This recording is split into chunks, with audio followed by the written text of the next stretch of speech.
Hello दोस्तों, नमस्कार। के पी एस एजुकेशन सेंटर में आप सबका स्वागत है।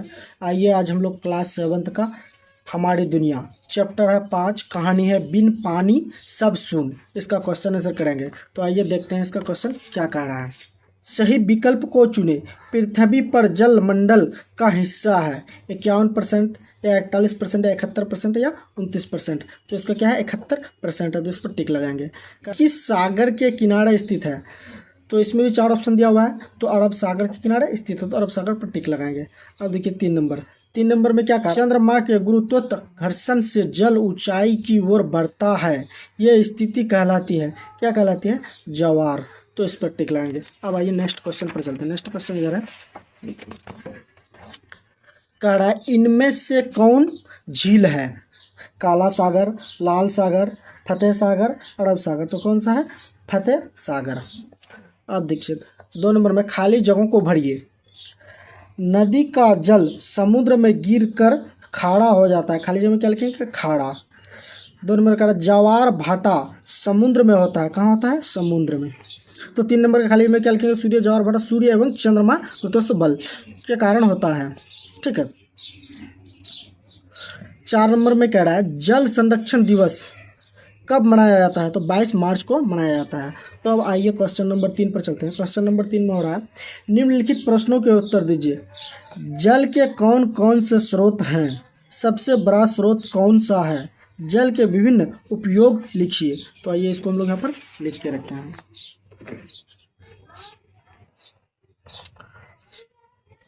तो इसका आंसर यहाँ से शुरू होता है। देखिए जल के स्रोत भूमिगत जल, नदियों, तालाब, कुआं, झरना, समुद्र तथा पहाड़ों पर जमे बर्फ इत्यादि है। जल का सबसे बड़ा स्रोत समुद्र है। हम जल का उपयोग भिन्न कार्यों के लिए करते हैं, जैसे खाना बनाना, बर्तन साफ करना, पानी पीना, नहाना, कपड़े धोना इत्यादि। अब आइए क्वेश्चन नंबर 2। क्वेश्चन नंबर 2 में क्या कह रहा है? क्वेश्चन नंबर 2 में कह रहा है जमीन के नीचे का जलस्तर दिन प्रतिदिन कम होता जा रहा है, इसे बनाए रखने के लिए आप क्या क्या कर सकते हैं? तो इसका आंसर हम लोग लिख के रखे हैं।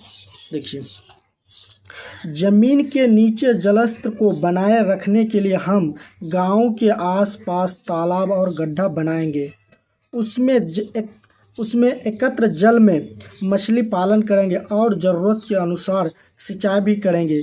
इसी का पानी रिस कर जमीन में जाता रहेगा और नीचे का जल अस्त्र बना रहेगा। वर्षा जल को एकत्र कर पाइपों के सहारे जमीन के अंदर तक भेजा जा सकता है, इसे जलस्त्र बना रहेगा। लेकिन यह काम सबको करना होगा, एक के करने से कुछ होने वाला नहीं है। अब आइए नेक्स्ट क्वेश्चन पे चलते हैं। नंबर 3 में क्या कह रहा है? पृथ्वी पर जल के वितरण को मानचित्र की सहायता से स्पष्ट कीजिए। तो देखिए 3 नंबर में क्या लिखेंगे हम लोग? ये जो मानचित्र दिया हुआ है, तो इसकी सहायता से लिखना है हम लोगों को। ये नीला वाला जो भाग है ये क्या है? जल है, और ये व्हाइट वाला भाग क्या है? पृथ्वी है। तो इसकी सहायता से हम लोग को स्पष्ट करके लिख देना है। अब आइए क्वेश्चन नंबर 4। क्वेश्चन नंबर 4 में क्या कह रहा है? भारत में मीठे पानी की झील कहाँ कहाँ है? नाम लिखे। तो इसका आंसर है भारत में मीठे पानी की झील निम्नलिखित है। नंबर 1 में है डल झील, कहाँ है? श्रीनगर में है, ठीक है, श्रीनगर, जम्मू कश्मीर। नंबर 2 में नैनी झील, नैनी उत्तराखंड। 3 नंबर है कांवड़ झील, बेगूसराय बिहार। 4 में है बरेली झील, लखीसराय बिहार। इसके अलावा बुलर झील, पिछोला झील, लूनर झील, कोलूर झील, फतेह सागर झील आदि मीठे पानी की झील है। अब आइए क्वेश्चन नंबर 5 में। क्वेश्चन नंबर 5 में क्या कह रहा है? इसमें से कौन कौन सी आदत सही और कौन कौन सी आदत गलत है और क्यों? 1 नंबर में क्या कह रहा है? जो चित्र दिखाया है, तो इसमें नल खोल के छोड़ दिया, पानी बाल्टी में गिरा, बाल्टी से भरने के बाद जो नीचे गिर रहा है, ठीक है, तो ये आदत क्या है? ये भी आदत गलत है, तो उसमें गलत का चिन्ह लगाएंगे। अब दूसरा में कह रहा है ये नल खोल के छोड़ दिया, पानी से बाल्टी भर गया है और ये पानी बह रहा है, तो इसमें भी क्या है? पानी का बर्बादी है, तो ये भी गलत है। तीसरा में ये क्या कर रहा है? नल खोल के जो छोड़ दिया, पानी बह रहा है नीचे और ब्रश कर रहा है, तो ये भी आदत क्या है? गलत है। और चौथा में है ये जो नल खोला है तो बाल्टी में गिर रहा है और लोटा से जो बाल्टी से पानी उठाकर स्नान कर रहा है, तो ये आदत क्या है, ये आदत सही है।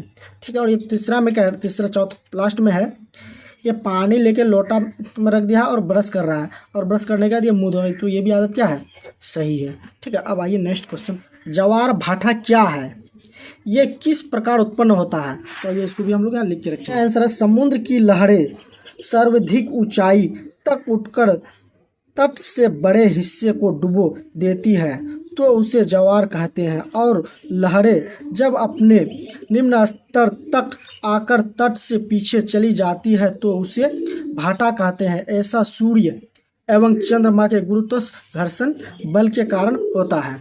अब आइए क्वेश्चन नंबर 7। क्वेश्चन नंबर 7 में क्या कह रहा है, जल चक्र किसे कहते हैं, तो इसका आंसर है, नदियों, तालाबों और बरसात का पानी सूर्य के ताप से वाष्प में बदलकर आकाश में चला जाता है, फिर ठंडा होकर बादल बन जाता है और फिर जहाँ तहाँ बरसता है। यह चक्र निरंतर चलता रहता है, उसे जल चक्र कहते हैं।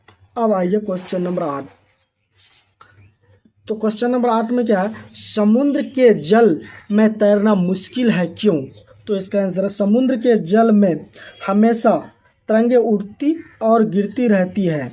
ऐसी स्थिति में तैराक अपने को संभाल नहीं पाता, अपने को संभालने की कोशिश में वह थक जाता है और कभी कभी इसमें डूब भी जाता है। इसलिए कहा गया है कि समुद्र के जल में तैरना मुश्किल है।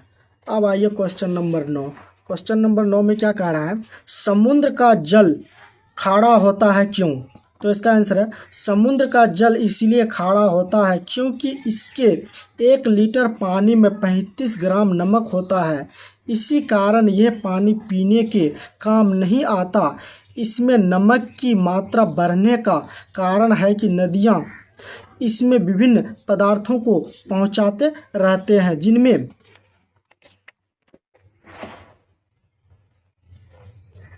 किंचित नमक भी होता है। इधर समुद्र में वाष्पीकरण बराबर होते रहता है, इस कारण पानी तो उड़ जाता है और नमक एकत्र होते रहते हैं। यह प्रक्रम लाखों लाख वर्षों से हो रहा है। अब आइए क्वेश्चन नंबर 10। क्वेश्चन नंबर 10 में क्या कह रहा है, भूगर्भ में जल स्तर में कमी आ रही है क्यों, तो इसका आंसर है, विभिन्न कल कारखानाओं की संख्या दिन प्रतिदिन बढ़ती ही जा रही है। इन कारखानाओं में जल की खपत बढ़ती जा रही है। नगरों में पाइपों द्वारा जल का वितरण होता है। लापरवाही से नल को खुला छोड़ देते हैं। जहां 1 लीटर जल का उपयोग करते हैं वहीं 10 लीटर बेकार बहा देते हैं। पहले जहां 1 लोटा जल से सोच कर्म पूरा हो जाता था, वही अब फ्लश के कारण 5 से 10 लीटर तक जल खर्च करना पड़ता है। इधर भूगर्भीय जल का उपयोग तो बढ़ा, लेकिन भूगर्भीय जल के स्तर को बचाए रखने या ऊपर करने का प्रयत्न नहीं हुआ। यही कारण है कि भूगर्भीय जल में कमी आ रही है। अब आइए क्वेश्चन नंबर 11 में क्या कह रहा है, वाटर हार्वेस्टिंग कैसे करेंगे, तो इसका आंसर है, वर्षा के पानी को एकत्र कर किसी प्रक्रम द्वारा जमीन के अंदर पहुंचाकर हम वाटर हार्वेस्टिंग कर सकते हैं। वर्षा जल को छतों पर एकत्र कर पाइपों के सहारे जमीन में जल स्तर तक पहुंचाया जा सकता है। गाँव में गड्ढा, तालाब आदि खोदकर उसे वर्षा जल एकत्र करेंगे। इससे धीरे धीरे रिसकर पानी जल स्तर तक पहुंचता रहेगा। यही है वाटर हार्वेस्टिंग। अब आइए क्वेश्चन नंबर 12। क्वेश्चन नंबर 12 में क्या कह रहा है, क्रिकेट खिलाड़ी सचिन तेंदुलकर कहते हैं, पानी बचाइए, क्या आप उनकी बात मानेंगे और क्यों, तो इसका आंसर, हाँ हम मानेंगे क्योंकि यह सबके हित की ही बातें हैं। क्वेश्चन नंबर 13 में क्या कह रहा है, जल का संरक्षण आवश्यक है क्यों, तो इसका आंसर, जल संरक्षण का अर्थ पानी की बर्बादी तथा जल के प्रदूषण को रोकने से है। जल संरक्षण एक अनिवार्य आवश्यकता है क्योंकि वर्षा जल हर समय उपलब्ध नहीं रहता, अतः पानी को बचाने एवं पानी की कमी को पूरा करने के लिए पानी का संरक्षण आवश्यक है, क्योंकि जल ही संपूर्ण प्राणी जगत का आधार है। तो आई होप आप लोगों को अच्छी तरह से समझ में आया होगा। चैनल पर पहली बार आए हैं तो चैनल को सब्सक्राइब कर लीजिए। वीडियो पसंद आया तो वीडियो को लाइक कर दीजिए। Thanks for watching this video.